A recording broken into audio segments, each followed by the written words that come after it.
사도신경을 통해서 우리 믿음의 기본 진리를 배우고 있습니다. 사도신경의 중심은 예수님에 대한 믿음의 고백이다. 지난주 말씀드렸습니다. 그래서 사도신경 한번 나중에 집에 가서 펴보시면요. 아버지에 대한 고백은 한 줄입니다. 그 다음에 성령님과 그 다음에 교회생활, 우리의 성화에 대한 고백은 세 줄입니다. 예수님에 대한 고백은 7줄입니다. 참 많은 걸 우리에게 생각하고 있습니다. 만약에 우리가 유대인이었다면 우리는 아마 한 줄에 하나님밖에 몰랐을 겁니다. 유대인들은 지금 그 한 줄에 머물러 있습니다. 하나님의 역사는 지금 어디까지 와 있는가 하면 7줄을 넘어서 종말까지 가 있는데 유대인들은 아직까지 한 줄에 가 있는 거예요. 유대인들은 복받은 민족입니다. 우리는요 더 복받았습니다. 유대인들은 7줄까지 전개되는 하나님의 큰 역사에 그들은 알지도 못하고 참여하지도 못하고 우리는 한 줄이 아니라 그 다음부터 이어지는 7줄 그 다음까지 하나님이 아버지가 되는 이유는 바로 예수님 때문이죠. 우리 몸이 다시 사는 이유도 예수님 때문이죠. 그래서 예수님이 중앙에 있는 겁니다. 또 한 가지 알 수 있는 것은요. 예수님이 제일 신비로운 분입니다. 예수님처럼 특별한 분은 없습니다. 그래서 예수님에 대한 믿음이 분명해야지 그게 구원 얻는 믿음이 되는 겁니다. 계시, 말씀 없이는 우리 상상으로는 예수님을 생각할 수가 없습니다. 왜 이단들은 사도신경을 외우지 않을까요? 이단이 뭐 같은 일이 다 나와 있거든요. 다시 오시는 분이 예수님이라고 나와 있거든요. 근데 이단들은 자기가 다시 왔다고 얘기하더라고요. 그래서 사도신경만 제대로 잘 외우고 뜻만 잘 알아도 이단에 넘어가지 않습니다. 잘못된 가르침은 다 어디에 있습니까? 다 예수님에 대한 가르침을 자기 마음대로 바꿔서 해요. 그래서 이단들은 진리를 드러내기를 두려워하는 사람은 사도신경을 외우게 하지 않습니다. 우리 예수님에 대해서 하나님의 독생자, 그리스도, 구원자, 메시아 그에 대해서 지난주에 말씀드렸고요. 오늘은 이제 예수님의 이분은 탄생부터 죽으심, 승천하심, 다시 오심 그거에 대해서 이제 사도신경이 우리에게 알려줍니다. 첫째, 이는 성령으로 잉태하사 동정녀 마리아에게 나시고 성령으로 잉태하사 동정녀까지가 하나고요. 마리아에게 나시고가 둘이고 여기서 예수님을 믿는다는 것은 두 가지가 나와 있습니다. 뭐냐 하면 성령으로 잉태했다. 초자연적인 잉태. 두 번째는 마리아에게 나셨다. 육신을 입고 오셨다. 초대교회에는 뭐가 문제였는가 하면 이단들이요. 예수님이 육신을 입고 오신 것에 대한 이단이 많았습니다. 왜냐하면 육신은 이게 부족한 건데 설마 예수님이 육신을 입어버린다. 이게 참 부족한. 그래서 사도 요한은 적 그리스도가 누구냐. 예수께서 육체로 오신 것을 부인하는 자가 적 그리스도다. 이제 해결됐어요. 더 이상 예수님이 육체로 오신 것을 부인하는 사람은 아무도 없습니다. 근데 오늘날의 문제는 뭡니까? 성령으로 잉태된 동정녀의 잉태. 이걸 오늘날은 많은 사람들이 의심합니다. 여러분 어떻습니까? 그거 못 믿습니까? 그러면 천지창도 믿으면 안 돼요. 하나님의 전능하심을 믿을 수가 없어요. 사도신경은요. 천지창조하신 전능하심을 믿으면 다 믿게 돼 있습니다. 그분은 얼마든지 전능하시니까 전혀해 보면서 잉태케 할 수 있거든요. 이 구절에 대해서 처녀가 잉태의 아들을 낳은 이 이사야 7장에 나오는데요. 이 처녀가 누구냐? 이게 이제 새로운 해석이 나왔어요. 처녀는 젊은 여자다. 동정녀가 아니고 그렇기 때문에 마리아는 성령으로 잉태된 게 아니라 그냥 보통 정상적으로 자연스럽게 잉태됐다. 왜냐하면 이사야 예언 자체가 거기 처녀라는 말은 그 처녀는 동정녀가 아니라 젊은 여인을 뜻하는 겁니다. 그런데 천사가 마리아에게 나타납니다. 네가 거룩한 자를 네가 낳을 거다. 이때 마리아가 뭐라 이야기하죠? 어떻게 알았습니까? 그렇게 말하지 않습니다. 무슨 무슨 뜻인지 모르십니까? 네가 아들을 할 거다 이랬을 때 마리아가 죄송합니다. 내가 죄를 많이 지었는데 이러지 않았다니까요. 아이야는 마리아가 뭐라 해야 됩니까? 나는 사내를 알지 못하는데. 이보다 더 분명한 증거는 없습니다. 마리아 본인은요, 자기는 사내를 알지 못한다고 이야기해요. 천사가 나타나서 아들을 낳을 거다 했을 때 만약에 마리아가 뭔가 문제가 있었다면 아마 무릎 꿇고 회개했을 거예요. 근데 마리아가 당당합니다. 나는 사내를 알지 못하는데.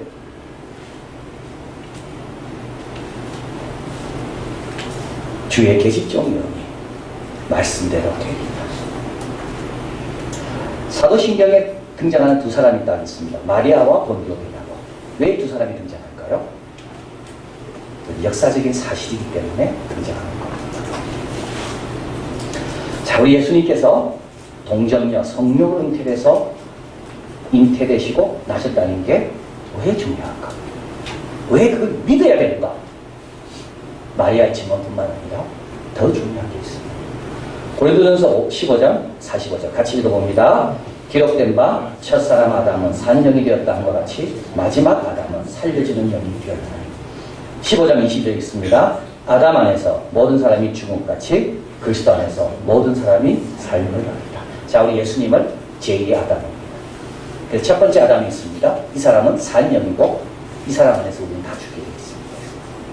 이걸 회복하고 돌려놓기 위해서 두 번째 아담이 오셨습니다. 이 두 번째 아담의 기능은 뭡니까? 새 인류를 만드는 겁니다.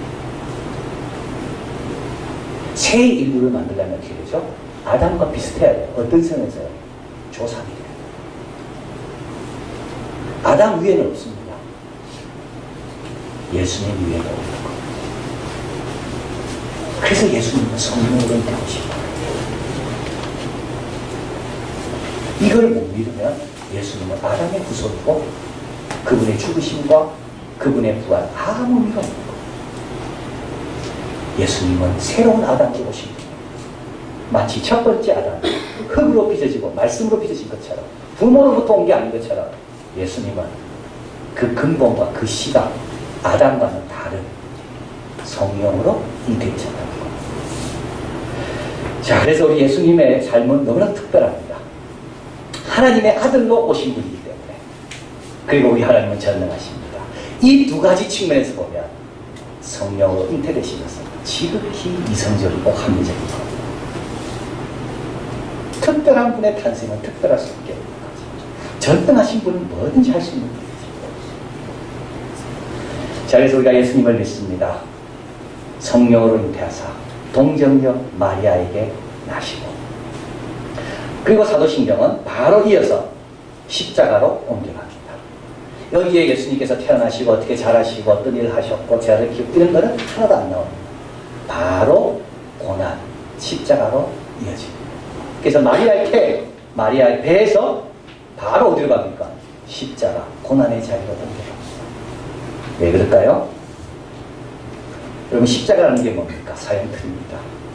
고난과 죽음과 십자가 이런 것들은 우리 모두가 떠올리기 싫어하는 주제입니다. 지금은 십자가를 2000년 동안 우리가 그 의미를 들어왔기 때문에 십자가 하면 아주 좋은 생각을 갖게 하지만 당시 예수님 당시만 해도 어느 누구도 십자가를 그리지 않았습니다. 왜냐하면 십자가 하면 떠오르는 이미지 그 당시에는 너무나도 잔인한 거고 피냄새가 느껴집니다. 오늘로 치면 전기의자입니다. 전기의자 같은 이야기는 우리 잘 하지 않아요. 근데 예수 믿는 사람들은 십자가를 자랑합니다. 마태복음은 28장입니다. 그 중에 9장.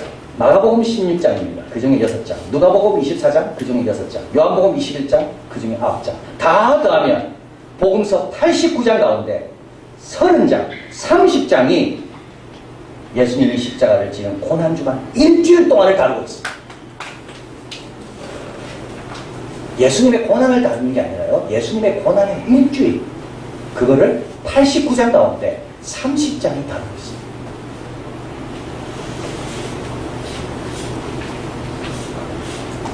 예수님의 죽으심과 그 고난에 하나님의 사랑과 공의가 나타나고 마귀와 세상에 대한 정복이 이루어졌기 때문에 우리 대신 저주를 받으셨고 그래서 우리에게는 하나님께 나아가는 길이 열린 것이 바로 십자가입니다.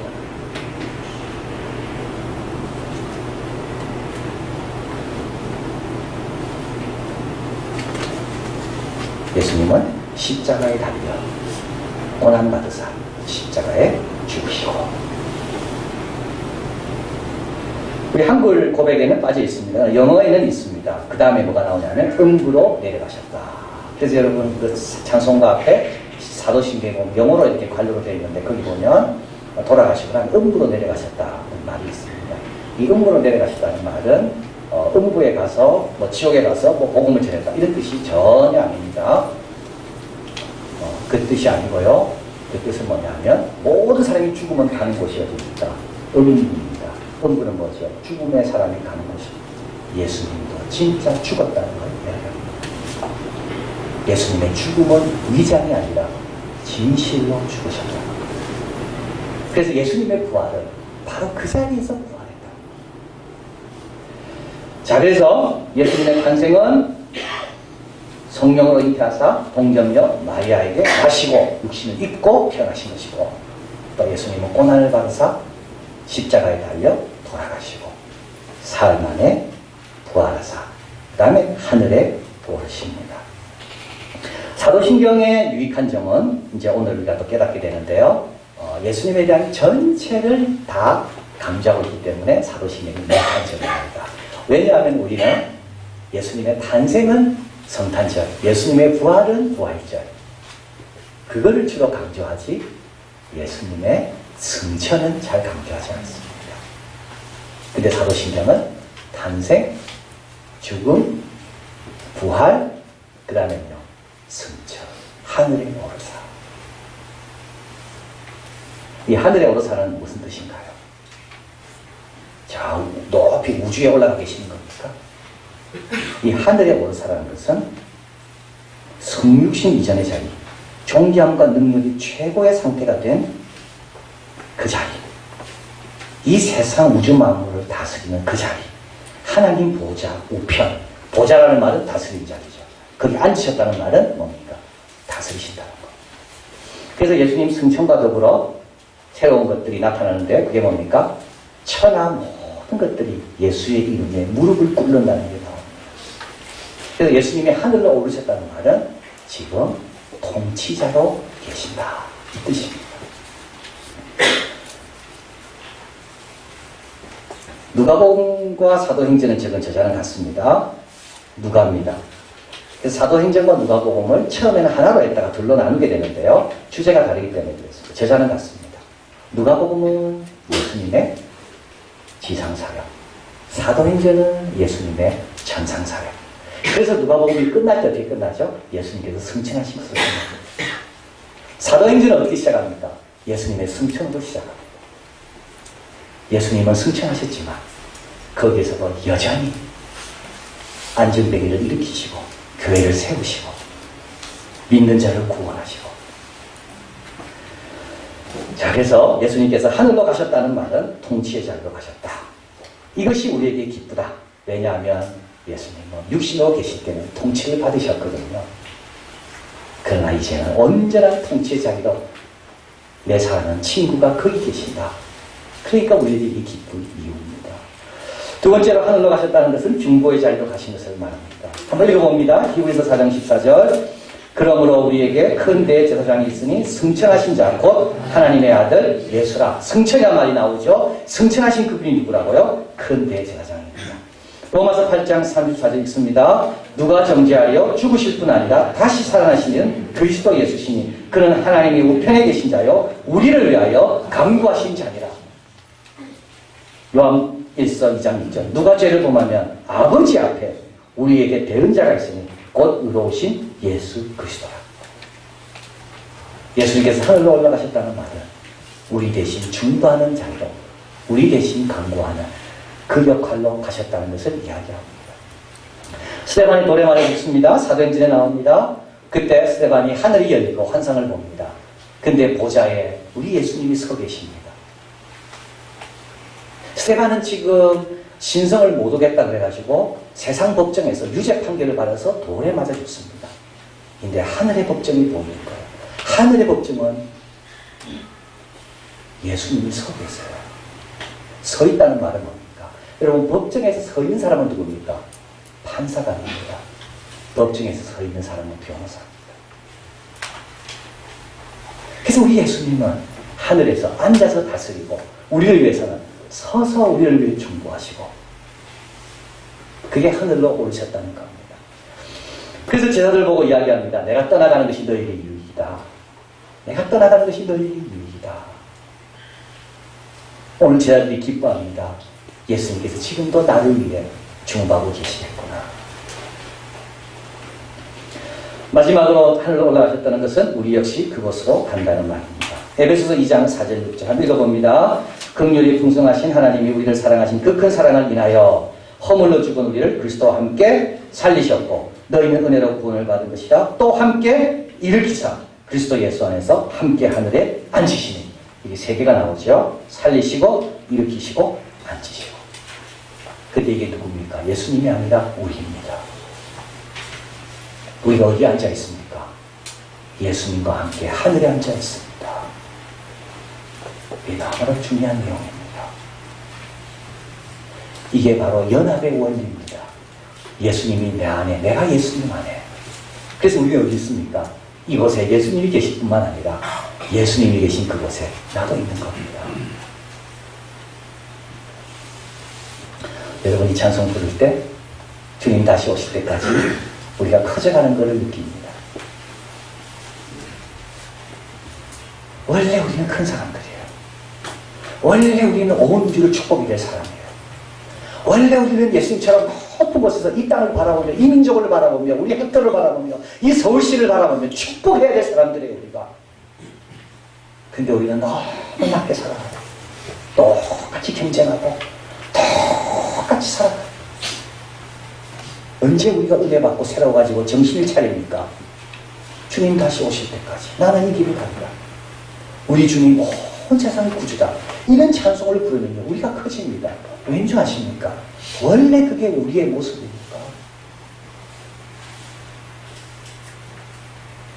우리는 너무 스스로를 작게 생각합니다.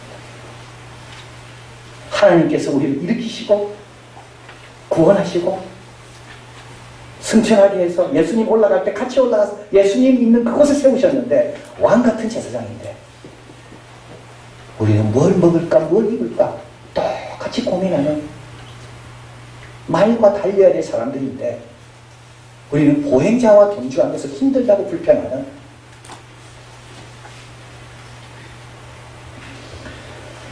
여기서 질문이 생길 수가 있습니다. 왜 그분이 통치하는데 세상이 이렇게 어둡습니까? 왜 세상은 안 변하는가요? 왜 그분이 통치하는데 아이들이 죽어야 되고, 나이지리아 북부에 있는 보코하람 그 놈들 때문에 왜 360명의 여학생들이 납치돼가 아직도 집에 못 들어가야 되고, 왜 시리아는 내전 때문에 그렇게 수많은 십몇만 명의 사람이 죽어야 되고, 아직도 독재자들이 있어서 그 밑에 신음한 사람들이 있는가? 주님이 보좌에 올라가서 통치하고 다스린다면 세상은 한순간에 질서가 잡혀야 되는데 왜 아직도 아무런 일도 안 일어나는가? 이런 질문이 생기게 됩니다. 우리 신앙은 뭡니까 그러면? 책상 위에만 맞는 겁니까? 이런 질문이 생깁니다. 여러분, 이런 질문하면 어떻게 답하십니까? 초대교회로 가봅니다. 예수님 승천하셨습니다. 제자들은 기뻐합니다. 여전히 로마 합치하에 있습니다. 예수님 승천하셨습니다. 복음 전하다가 돌에 맞아 죽습니다. 예수님 승천하셨습니다. 사도들은 채찍에 맞아가지고 피가 흐릅니다. 예루살렘 교회는 핍박으로 다 흩어집니다. 예수님 승천하셨는데, 근데 중요한 거는 어느 누구도 불평하지 않는다는 거, 어느 누구도 의심하지 않는다는 거. 여전히 모여 기도하고, 여전히 찬양하고, 여전히 감사하고, 여전히 복음 전합니다. 예수님께로 가봅니다. 예수님 오셨습니다. 예수님은 누구보다 잘 알아요. 천국의 하늘의 보좌에 우리 아버지가 계십니다. 우리 하나님은 보좌를 한 번도 양보한 적이 없다는 것을 예수님은 누구보다 잘 압니다. 근데 예수님은 조롱당하십니다. 우리 예수님은 채찍에 맞습니다. 침뱉음을 당합니다. 우리 예수님은 그럼에도 불구하고 하나님 보좌에 계시는데도 예수님은 여전히 변화되지 않는 제자들 때문에 힘들어하고 기도하십니다. 근데 중요한 거는 우리 예수님은 한 번도 하나님 보좌에 대해서 의심하지 않는다는 거예요.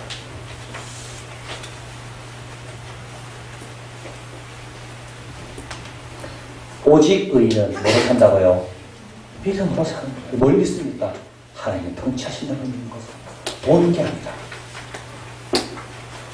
하나님 살아계시고 알고 계시고 함께 계심을 믿고 사는 거예요.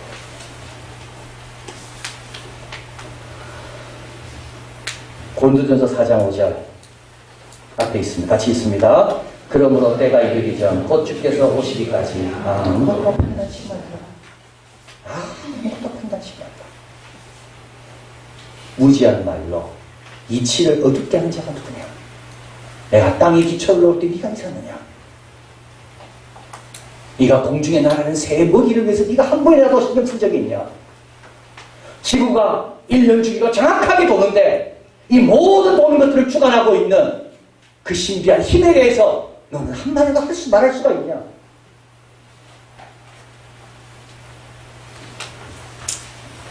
때가 이르기 전 알파와 오메가 이해되지 않지만 누군가 시작하셨고 그 끝이 올 것이고 그때까지는 우리는 믿음으로 사는 겁니다. 예수님처럼 묵묵하게 십자가를 지고 사랑하면서 믿고 사는 겁니다. 하나님이 전능하다면 믿는 겁니다. 주님이 통치하신다면 믿는 겁니다. 주님이 만물을 다 손에 잡고 계신다면 바람이 불고 토네이도가 오고 집이 무너지고 학교가 무너져도 여전히 믿는 겁니다. 오늘 본문에서 주님 승천하시고 나서 이들은 즐거워하고 찬송했다 그래요. 갑자기 생긴 건 없어요. 똑같아요. 그러나 믿었기 때문에. 자, 그리고 나서 주님은 다시 오십니다. 그래서 사도신경은 하나님 전능하사 천지를 창조한 이게 시작입니다. 그리고 사도신경은 마지막에 대해서 이야기합니다. 주님 다시 오시면 끝이 됩니다. 저에서 산 자와 죽은 자를 심판하러 오시리라.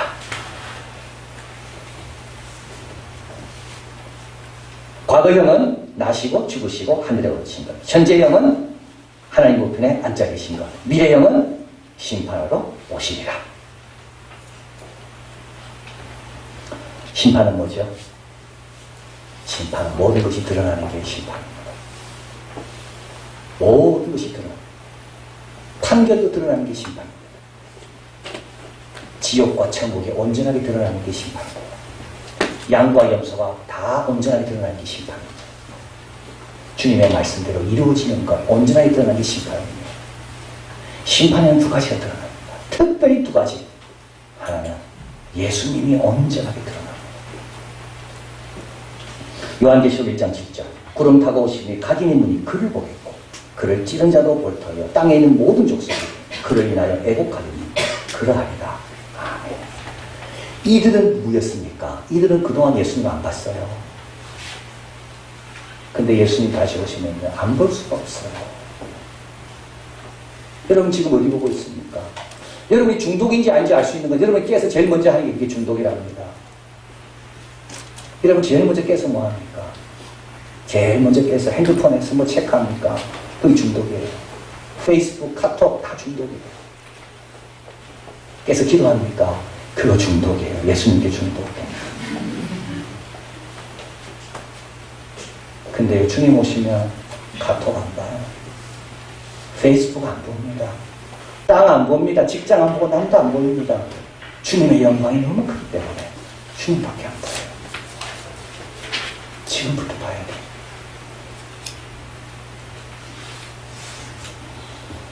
도드리지 박사는 말합니다.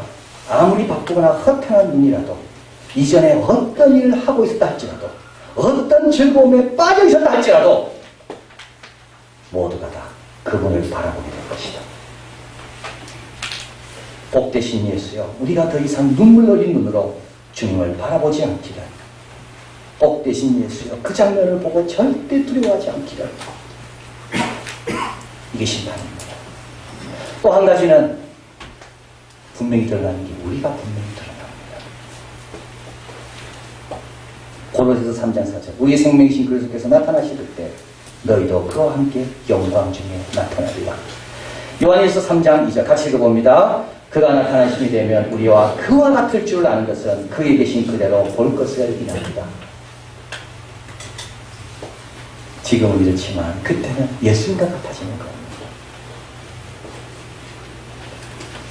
우리가 어떤 모습으로 나타날지 우리도 모릅니다. 그러나 분명한 것은 그와 같다는 겁니다. 그래서 우리는 심판을 기다리는 사람입니다. 심판이 두렵지 않은 사람입니다. 왜냐하면 그와 같이 되는 날이 심판입니다. 자, 여기서 왜 예수님이 오셨는지 알게 됩니다. 왜 교회를 세우시고 왜 우리 보고 전도하라 그러시고 왜 선교하라 하는지 그날 오실 때 우리 가족들이 다 영광스럽게 주님 맞이하도록 사도 베드로는 말씀합니다. 이 모든 것이 이렇게 풀어지리니 너희가 어떠한 사람이 되어야 마땅하냐. 이런 것이 이렇게 풀어지리니 너희가 어떠한 사람이 되어야 마땅하냐. 기쁨의 이유를 예수님에게서 발견하는 겁니다. 오늘도 다 주관하시는 예수님, 오늘도 나를 위해 기도하고 계시는 예수님, 예수님 때문에 나를 높이 올리셔서 이 세상을 위에서 바라보며 축복하게 하신 예수님, 예수의 이름이 힘이 있고 예수의 이름이 능력이 있고 예수의 이름이 나에게 복이 된다는 걸 알 때 예수님으로 인한 기뻐하는 겁니다. 그리고 내일 염려 내일 함께 판단하지 말고 아직 끝 안 났어요. 몇 바퀴 더 돌아야 돼요. 아직 끝나지 않았어요. 그리고 주님 다시 오셔서 바라보고 사는 겁니다. 이런 사람이요 제일 높은 곳에 거합니다. 이런 사람이 천국의 권세를 갖고 이 땅에 사는 겁니다. 그리고 이런 사람이 있을 때 주위 사람들이 도전받고 세워진 겁니다. 기도하겠습니다.